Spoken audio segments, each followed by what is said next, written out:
Two brothers from San Francisco have set a record for the longest highline ever walked in Yosemite National Park and the state of California earlier this month. Moises and Daniel Monterrubio joined a group of their friends who spent a whole week rigging a 2,800-foot wire across Taft Point in Yosemite.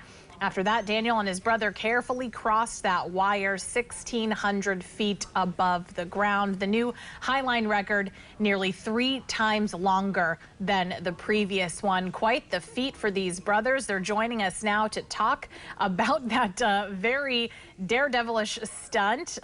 Gentlemen, thank you so much for joining me. Hey, how's it going? Thank you. Going pretty good. I'm sure you guys are feeling pretty good after doing something like that, huh? Oh, yeah. Talk to me about why you guys decided to go on this journey and create this new record. Well, just like in any other sport, you're always looking to push the limits and see what teamwork can accomplish. And I think in this case, we just set ourselves a goal and we worked hard until we accomplished it. Well, some of these images are absolutely stunning. When you look at them, can you even believe that that's you? That little tiny dot on the line so far away is you? No, you really, being on the line does make you feel really small. So actually, I think the photos do it justice. Maybe not even enough sometimes. Yeah. 'Cause, yeah, you're definitely lost in a void out there. Well, I read earlier that you guys did fall a couple of times, but you were all hooked up so that obviously you're still with us. Talk to me about the process and the logistics. How difficult was it to put something like this together? It's pretty crazy. It definitely took like a whole huge team of people. We had at least 15 to 20 people working at different times through the nights, like just getting the tagline across, which is the rope that we use to eventually pull the slack line that we walk on across. And, you know, after we've evaluated all our anchors and everything, we were able to make it extremely safe and have backup and redundancies. And then when you're actually walking, you're attached to like a short leash that attaches to a regular climbing harness. And then if you fall, you don't fall very far. Okay, okay. Because when I read that you guys had fallen a couple of times, I was like, wait a second, what? And how are you still here? But that's really, really incredible. Is this something, highlining, is this something you guys have been doing for a long time, or is this a recent hobby? Yeah, we've been doing it for a few years already. Myself and Mo, probably like 3 years. Steve, like 3 or 4 maybe. Yeah. Yeah, I think it started as a hobby, something you do in the park every now and then until you meet friends and they take you outside and you actually realize there's so many possibilities of lines out there, and every now and then you go out on a project like this and you make it happen. So it's very exciting, and I think for us it's just like still the beginning of our journey. Yeah. I can definitely say since the pandemic, we've sort of taken off a lot more in terms of doing this whole sport. So yeah. it's been a ever-going arc in terms of how much we're doing. Yeah. How difficult is it to rig something like that? I mean, looking at the images, these, valleys there in Yosemite is so incredibly steep and so far away from each other. How difficult was that? It was actually pretty hard. That's why it took so long for us to get the line across. Usually it only takes a couple of hours because on a gap of that length, we usually use a drone and a fishing line attached to it to get it to the other side. But in Yosemite, we're not allowed to use drones, so we did everything by hand, rappelling from both sides, people going into the gully, working through the night. Yeah, it's something that no one's ever attempted before, so we had to figure out a lot of things on our own and just assess the situations.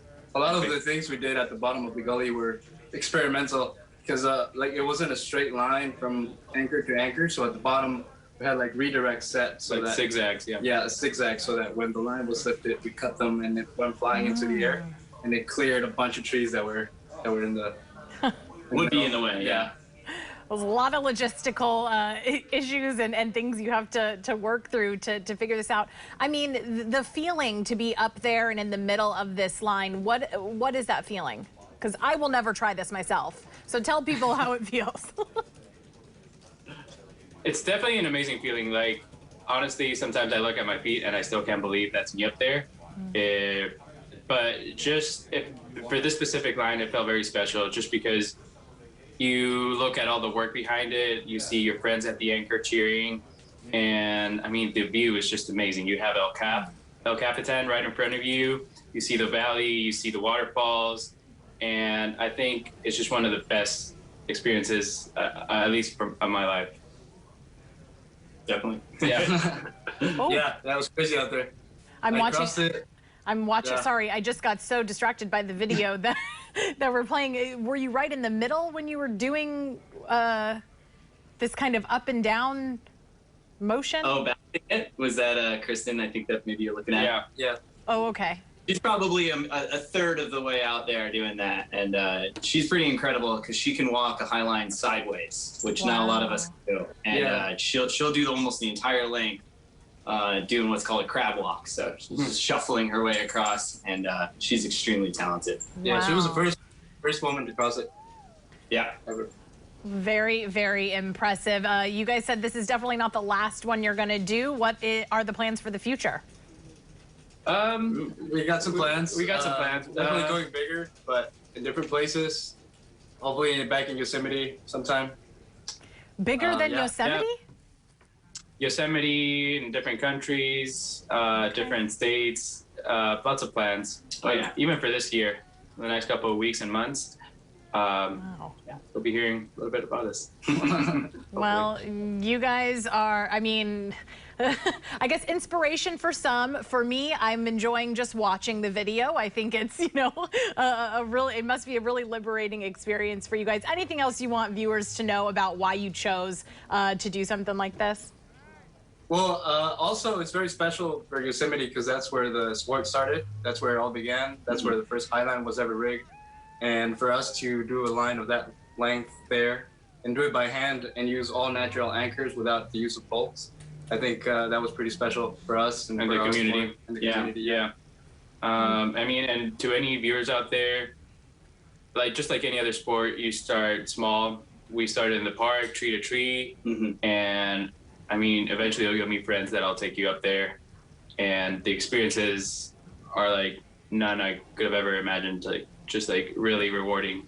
Yeah, it was only 2 years ago. We went there for the first time and rigged a smaller 100-foot line, and that was like crazy for us back then. Yeah. Never would have thought that only 2 years later we would be rigging the longest line ever there. But yeah, it's just a Wow. matter of perseverance and keep going at it. Well, I mean, the videos, like I said, they're absolutely incredible. The photos are incredible. I know that it was a experience that you guys will never forget, and I'm so glad you guys are all safe and then back on land here. We will definitely continue to follow up with you guys and see what your next adventures where they take you. Thanks so much.